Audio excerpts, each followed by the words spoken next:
Well, we've got a few constitutional issues coming your way, including one of a cake baker. To talk about it, you know him, you love him, from the Independence Institute, Rob Natelson. Thank you. Good to be back here. Of course, always to plug the original Constitution, the book you wrote to make the Constitution, well, understandable. Yes. Someday I'll read it. Written for the layperson. There are no pictures. There aren't. No, that doesn't work for me then. All right, talk to me a little bit about Jack Phillips. He is the guy who owns Masterpiece Bakery. And we all know this. This is the case about he refuses to bake a cake for a gay wedding, for two men who want to get married. And it's now going to go all the way to the Supreme Court. What fact will the court be looking at the most? I don't know that there's a fact that this case turns on. Yeah. The issue is really, I think, one of free speech rather than freedom of religion. I think this case is easier to decide on free speech grounds than freedom of religion. Why is that? Well, because there is a long history in the court's precedents of protecting people from having to say things or express themselves in ways of which they disapprove.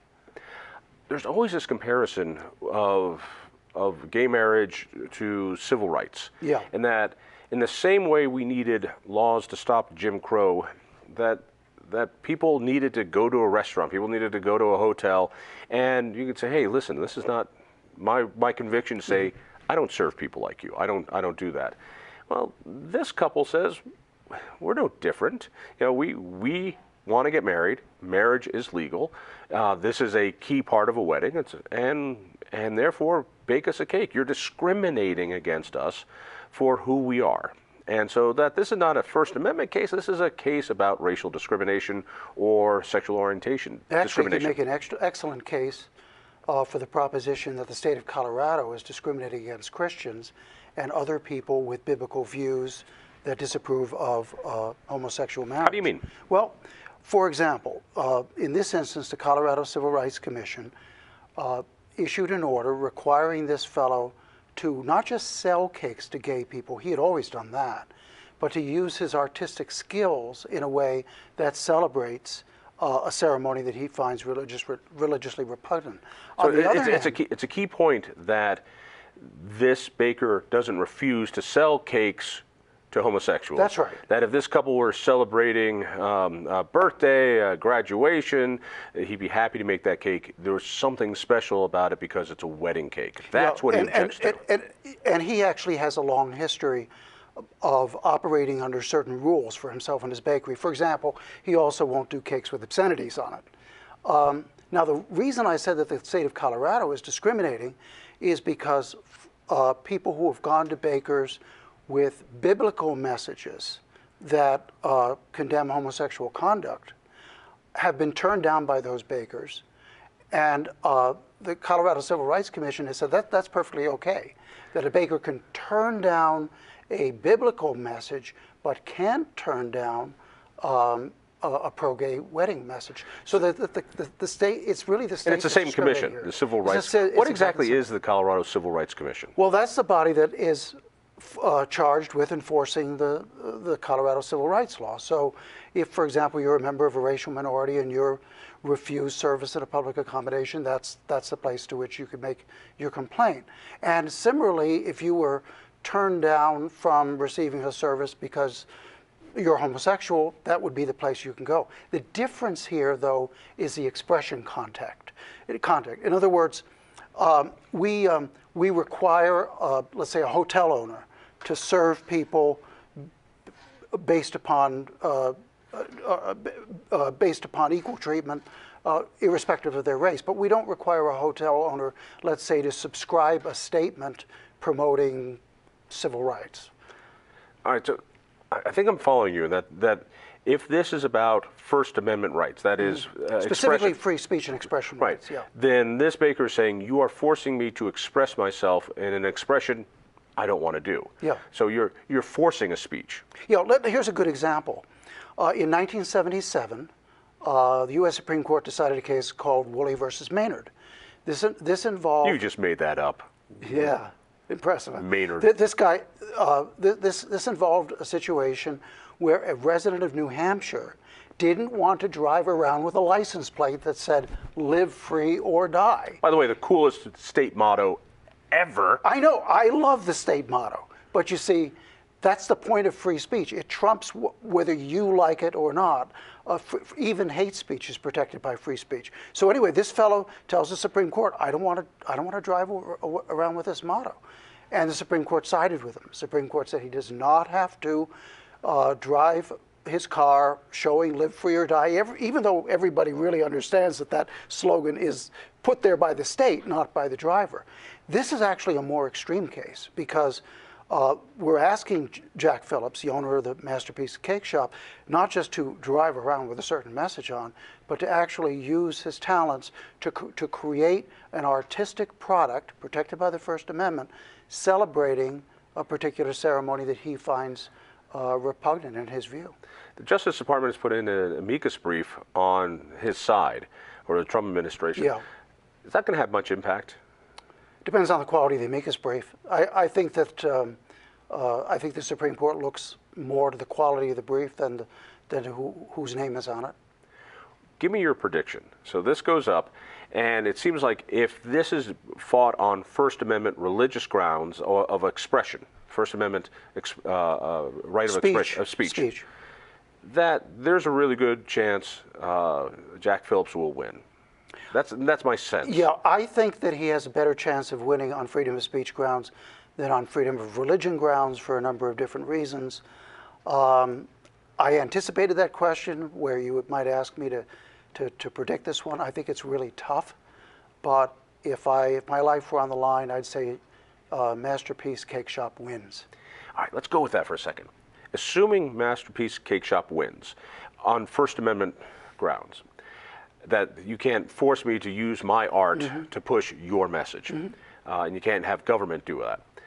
Well, a guy who's a photographer for weddings, well, that's also pretty artistic, yeah. I would think. That would fall under there. The guy who rents the hall where two guys get married, that's not artistic, that's public accommodation, it seems.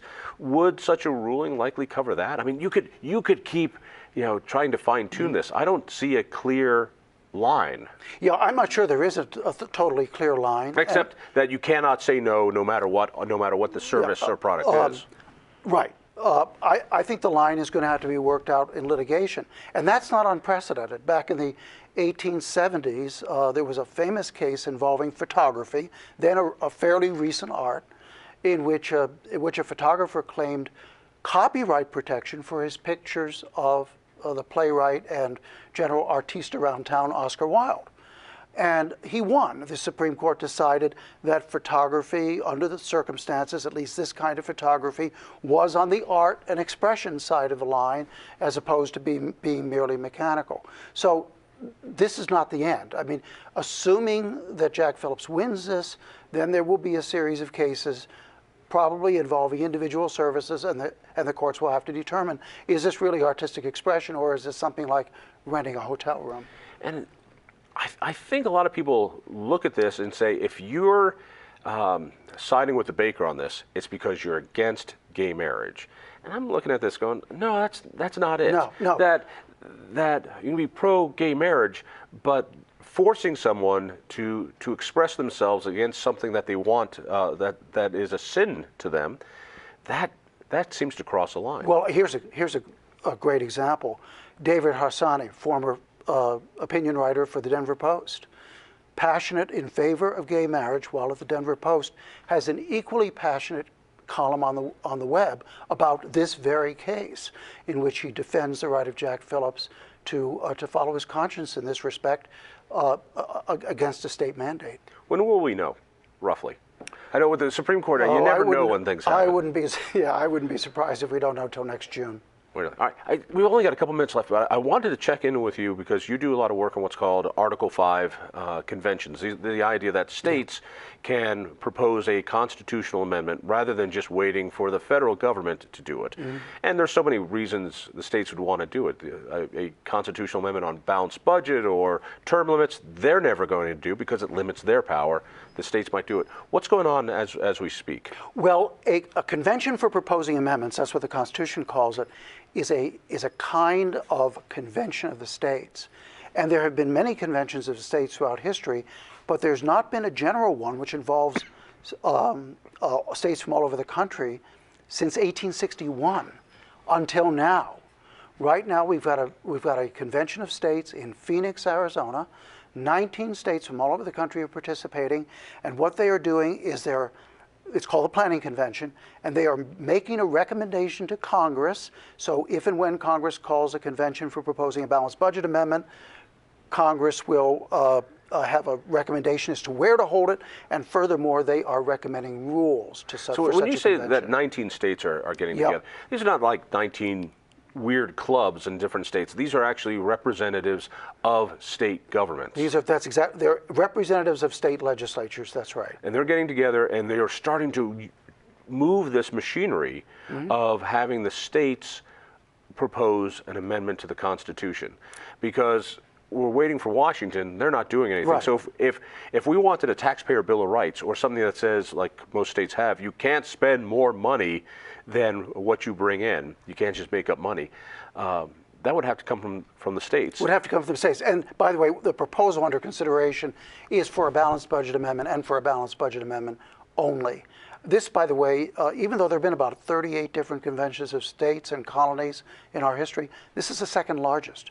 The last one held in 1861 had 21 states participating. This one has 19. So very wide. Very wide. What happened to the one in 1861? That proposed a constitutional amendment in order to head off the Civil War, but because they didn't have power to send it directly to the states for ratification, they had to send it to Congress. Congress, predictably, did nothing, and we lost 600 and some odd thousand American lives in the ensuing war. So basically, this idea of states generating a constitutional amendment, it is starting to happen. What people thought was a pipe dream is turning into a reality. One of the things that people are saying about this particular convention, and which I saw at an earlier simulation, is how well these folks work together, which causes us to ask, why didn't we do this long ago? Rob Natelson, thank you. Listen for me at KHOW Radio. Check out the Independence Institute, and we'll see you next week.